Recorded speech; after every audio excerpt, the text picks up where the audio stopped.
Hi, this is Nick Williford and Manos Brilakis presenting case 312 for the Manual of CTO Interventions.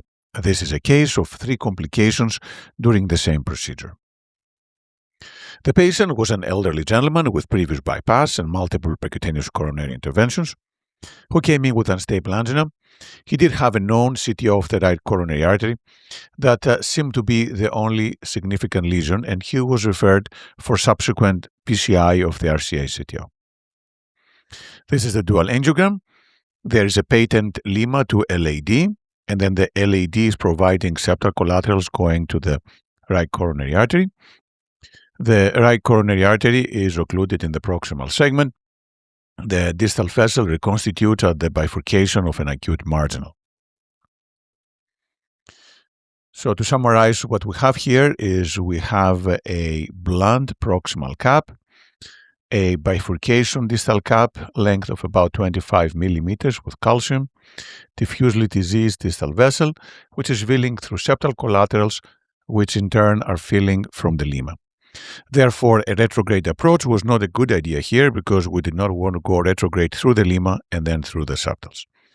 Therefore, the plan was to attempt antegrade wiring. If that failed, do antegrade sectionary entry. We tried with several guide wires, but we had difficulty penetrating the proximal cap. And then after multiple attempts, we decided to knuckle across the proximal cap. So this was a Gladius Mongo wire that we were able to advance extra plaque close to the distal cap. The next step was to try to re-enter, which was challenging. We got the Stingray device into the distal right coronary artery and the mid-right coronary artery. Sometimes you can re-enter in the middle segment, but in this case, it did not work. So we tried further down in the distal RCA, double-blind stick and swap, couldn't get the wire to go in. We advanced the microcatheter, the Stingray, further down. And after doing that, then the wire seemed to go into the true lumen, but it was hard to confirm because the flow into the posterolateral was decreased. So we did intravascular ultrasound.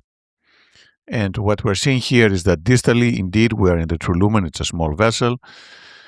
Here with clearly true lumen. But then as we're coming back, that's now the distal right coronary artery. We are into the extra plaque space, and this is the compressed true lumen.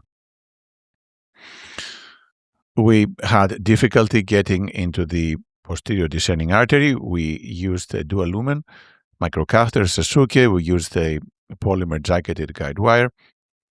Initially, we were concerned whether the dissection extended all the way to the bifurcation, but then eventually the wire did follow the right coronary artery, the PDA. After stenting, the RCA looked okay, and surprisingly, we still had flow into the acute marginal branches. However, we now have some extra opacification into this segment of the posterolateral and higher up as well. So these are 2 small distal vessel perforations. Presumably, this happened because during the reentry attempts, the reentry wire went into those small branches, and we did not realize it. So what do we do next?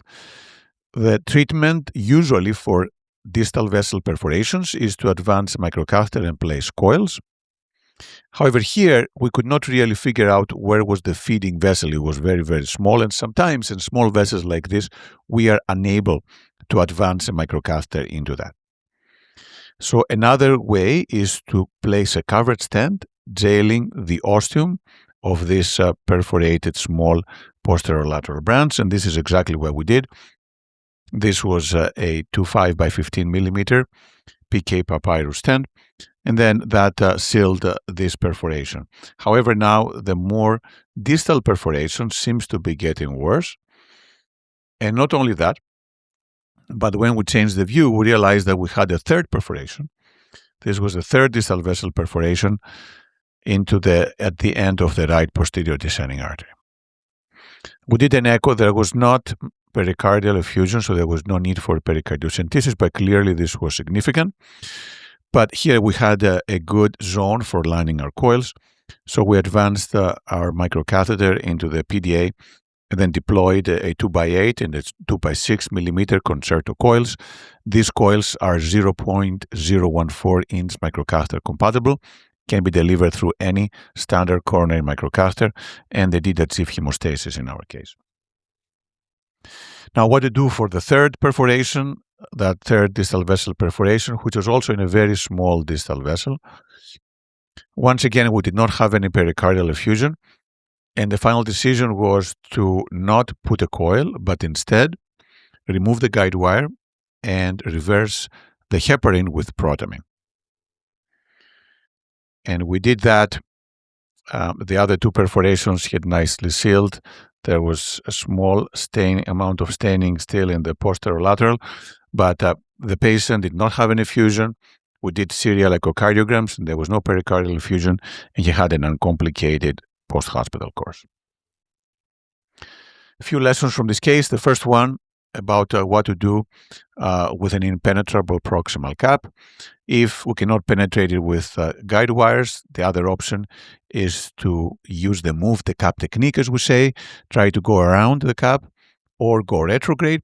Retrograde was not a good option here because we did not want to go retrograde from the LIMA to the LAD through septals, so we did ADR.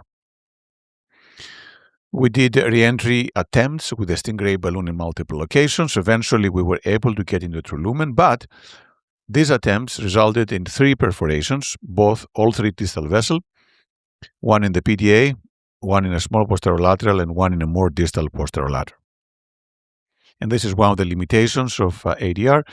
When we're advancing the guide wire distally, we don't necessarily visualize where it's going during the advancement, and in this case, it went too far and caused these perforations. There are different ways to treat distal vessel perforation, and all 3 ways were used in this case. The standard way is with coils, and this is what was done in the PDA. Another way is to put a cover stent over the origin of the perforated branch, which was done for the proximal posterolateral. And another way for small perforations is to reverse anticoagulation with protamine and observe the patient with serial echoes, and this is what was done for the distal posterolateral perforation. Thank you.